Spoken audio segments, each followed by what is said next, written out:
Hello friends, आज की इस वीडियो क्लास में हम बात करने वाले हैं एक ऐसा व्यक्ति जिसने लोन की ईएमआई को नहीं भरा। एक ईएमआई, दो ईएमआई, तीन ईएमआई, और ऐसे में आगे चलकर उस व्यक्ति का जो लोन अकाउंट है वह एनपीए में चला जाता है और उस व्यक्ति को लोन डिफॉल्टर घोषित कर दिया जाता है। दोस्तों, यहां तक तो चलो ठीक है कि व्यक्ति ने लोन डिफॉल्ट कर दिया, उसको लोन डिफॉल्टर घोषित कर दिया गया, लेकिन आगे चलकर इस व्यक्ति को लोन कंपनियां, एनबीएफसी के द्वारा इस व्यक्ति को फ्रॉड घोषित कर देना, क्या ये संवैधानिक है? क्या ये तरीका सही है? और फ्रॉड घोषित कर दिया गया और उस व्यक्ति को बताया भी नहीं गया, उस व्यक्ति को कोई नोटिस भी नहीं भेजी गई, उस व्यक्ति को ना तो सूचित किया गया कि हम आपके खिलाफ फ्रॉड घोषित करने की प्रक्रिया करने जा रहे हैं। तो क्या उस व्यक्ति को बिना बताए उसके लोन अकाउंट को फ्रॉड डिक्लेयर कर देना, फ्रॉड घोषित कर देना, उसको धोखाधड़ी में, उसके लोन अकाउंट को धोखाधड़ी में क्लासिफाइड कर देना, उस व्यक्ति के ऊपर आईपीसी की धाराएं लगा देना, 420, 420, चीटिंग, 406, ब्रीच ऑफ ट्रस्ट। अब तो जो नया कानून आया बीएनएस का, उसके हिसाब से 318 चीटिंग, 316 ब्रीच ऑफ ट्रस्ट, इस प्रकार की धाराएं लगाकर उस व्यक्ति के ऊपर एफआईआर लॉन्च करवा देना, उस व्यक्ति को बिना बताए, उस व्यक्ति के पक्ष को बिना सुने एक तरफा कार्रवाई कर देना, क्या यह संवैधानिक है? क्या उस कर्जधारी के मौलिक अधिकारों का क्या यह उल्लंघन नहीं है दोस्तों? तो इसी चीज को लेकर ऑनरेबल सुप्रीम कोर्ट ने, माननीय सुप्रीम कोर्ट ने हाल ही में 2023 में एक फैसला सुनाया है इन कर्जधारियों, इन लोन डिफॉल्टरों, जिनके खिलाफ लोन कंपनियों ने, एनबीएफसीओं ने, जिनके खिलाफ फ्रॉड डिक्लेयर और घोषित कर दिया था। इनके हित में, इनके पक्ष में एक फैसला सुनाया है दोस्तों। इस केस का नाम क्या था? इस मामले का नाम क्या था दोस्तों?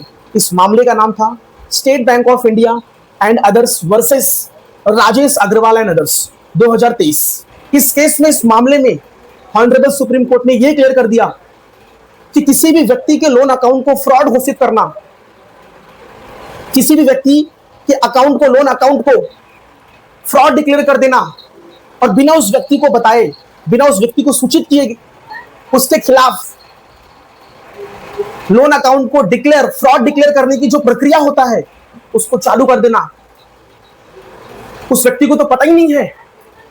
तो ये पूरी तरीके से गलत है, ये पूरी तरीके से असंवैधानिक है दोस्तों, ये उसके मौलिक अधिकारों का उल्लंघन है।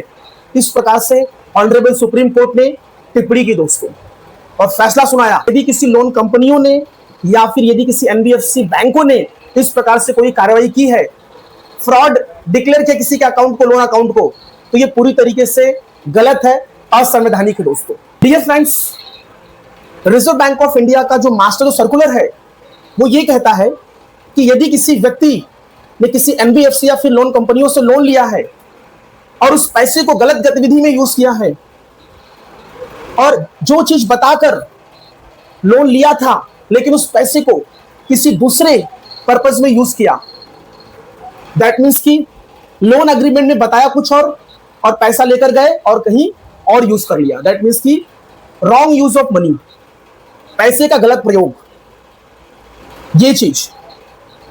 या फिर उस व्यक्ति ने जो लोन लिया था, उस व्यक्ति ने लोन लेते समय एनबीएफसी या फिर लोन कंपनियों के पास गलत और फ्रॉड दस्तावेज सबमिट किए थे और इस प्रकार से लोन लिया।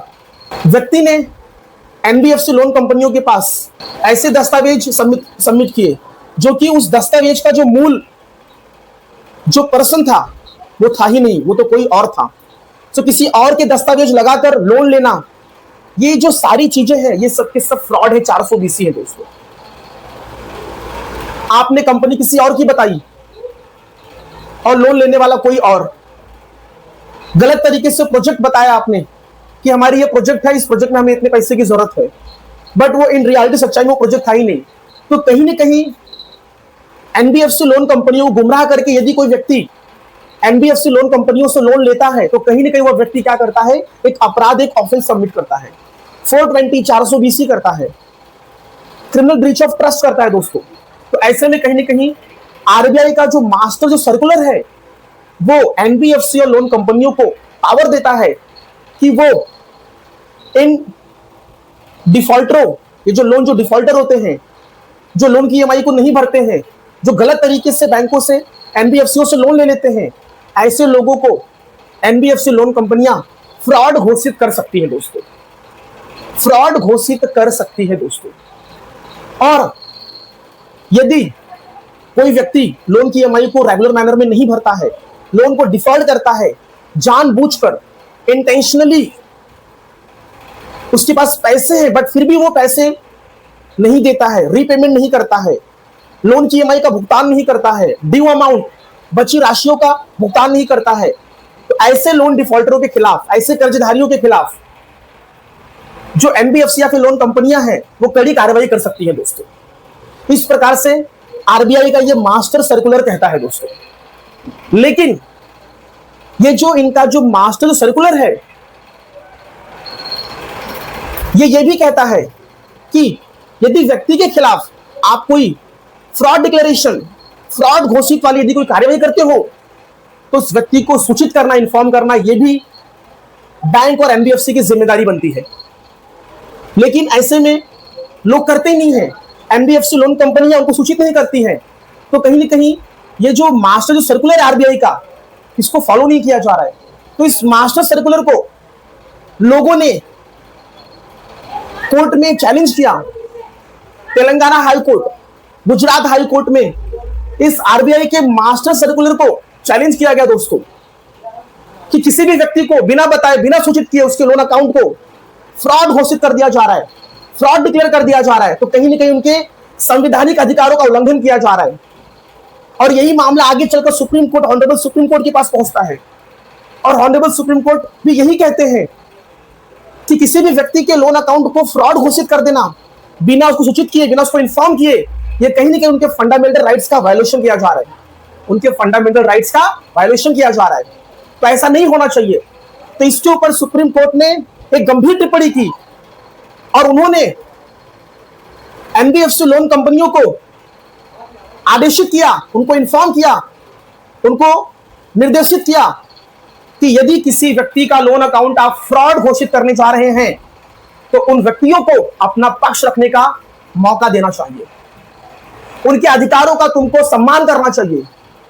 यदि व्यक्ति का लोन अकाउंट आप फ्रॉड घोषित करने जा रहे हैं, फ्रॉड डिक्लेयर करने जा रहे हैं, तो उनको कहीं ना कहीं अपना पक्ष रखने का मौका दिया जाना चाहिए,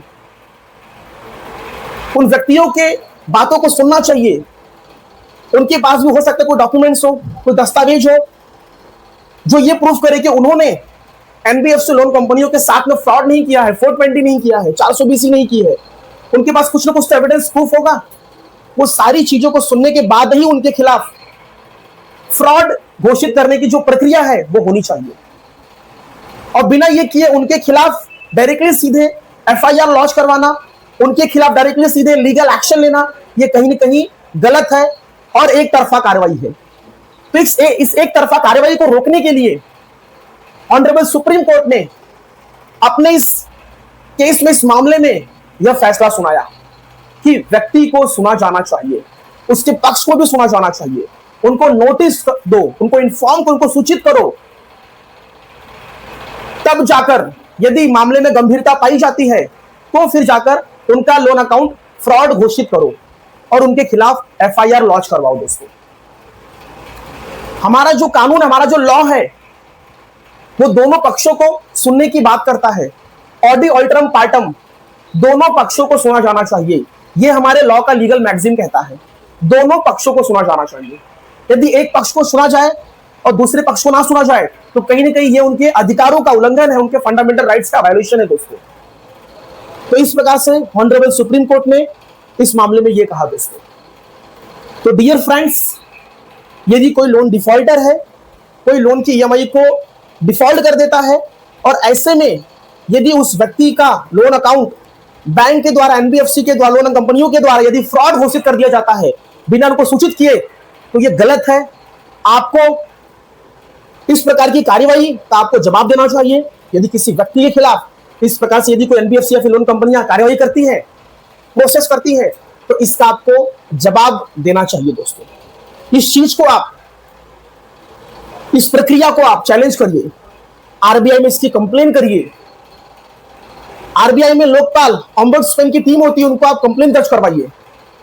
इसके खिलाफ आप हाई कोर्ट, सुप्रीम कोर्ट में याचिका दायर भी कर सकते हैं दोस्तों, पेटिशन फाइल कर सकते हैं। यदि गलत तरीके से, इलीगल तरीके से, असंवैधानिक तरीके से यदि आपका लोन अकाउंट फ्रॉड घोषित कर दिया जाता है इन लोन कंपनियों और एनबीएफसीओ के द्वारा, तो यदि आपको लग रहा है कि मेरे खिलाफ ये 420, 406 चीटिंग, ब्रीच ऑफ ट्रस्ट का मामला बनता ही नहीं है और आपको बिना बताए आपके खिलाफ इस प्रकार से लीगल एक्शन ले लिया जा रहा है, एफआईआर दर्ज करवा दी जा रही है, तो इस चीज को आपको चैलेंज करना चाहिए दोस्तों।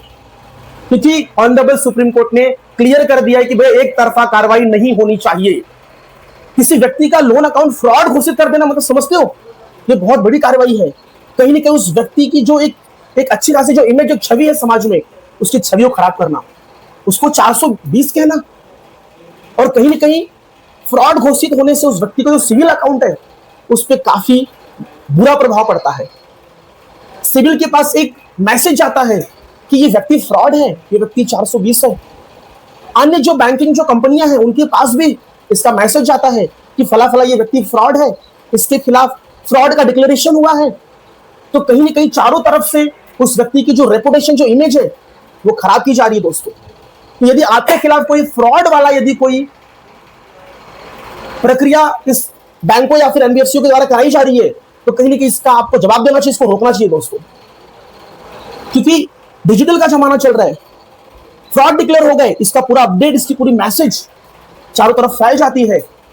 भविष्य में कभी आपको लोन नहीं मिलेगा, आपका सिविल स्कोर खराब हो जाएगा, आप कोई भी वित्तीय कोई ट्रांजैक्शन नहीं कर पाओगे, कोई फाइनेंशियल ट्रांजैक्शन नहीं कर पाओगे आप। इसका पूरा रॉन्ग मैसेज लोगों तक जाएगा। तो कहीं ना कहीं इस प्रकार की कार्रवाई का आपको जवाब देना चाहिए यदि आप सही हैं, यदि आप सही हैं तो दोस्तों। और सुप्रीम कोर्ट की जजमेंट है, सुप्रीम कोर्ट का फैसला है दोस्तों, इस फैसले को आप दिखाइए एनबीएफसी लोन कंपनियों को। तो किसी व्यक्ति के लोन अकाउंट को फ्रॉड घोषित करना, उसको 420 करार देना, यह कहीं ना कहीं गलत है और सीधे सीधे गलत है दोस्तों। बिना उसके पक्ष को सुने, बिना उसके एविडेंस को लिए, बिना उसकी गवाही को लिए, बिना उसके सबूत के लिए, बिना उसके सबूत को लिए उसको सीधे 420 कहना, उसके खिलाफ 420 की कार्रवाई कर देना, फ्रॉड घोषित कर देना, यह पूरी तरीके से गलत है दोस्तों। सो डियर फ्रेंड्स, मेरा यह वीडियो यहीं पे समाप्त होता है। आप लोगों ने इतना समय दिया, आप लोगों का बहुत बहुत धन्यवाद दोस्तों। यदि आपको मेरा यह वीडियो पसंद आया हो, अच्छा लगा हो, तो इस वीडियो को अपने दोस्तों के साथ में शेयर करिए। यदि आप मेरे चैनल पे नए हैं तो मेरे इस चैनल को सब्सक्राइब करिए। और यदि मन में कोई डाउट है, कोई शंका, कोई क्वेश्चन, कोई प्रश्न है, तो कमेंट बॉक्स में लिखिए, मैं उसका जवाब दूंगा दोस्तों। यदि आप कोई मुझसे मदद चाहते हैं तो मेरे हेल्पलाइन नंबर मुझे कॉल करिए, मेरे व्हाट्सएप नंबर पे अपनी प्रॉब्लम को शेयर करिए, मैं उसका जरूर जवाब दूंगा दोस्तों। थैंक यू सो मच, धन्यवाद प्यारे दोस्तों।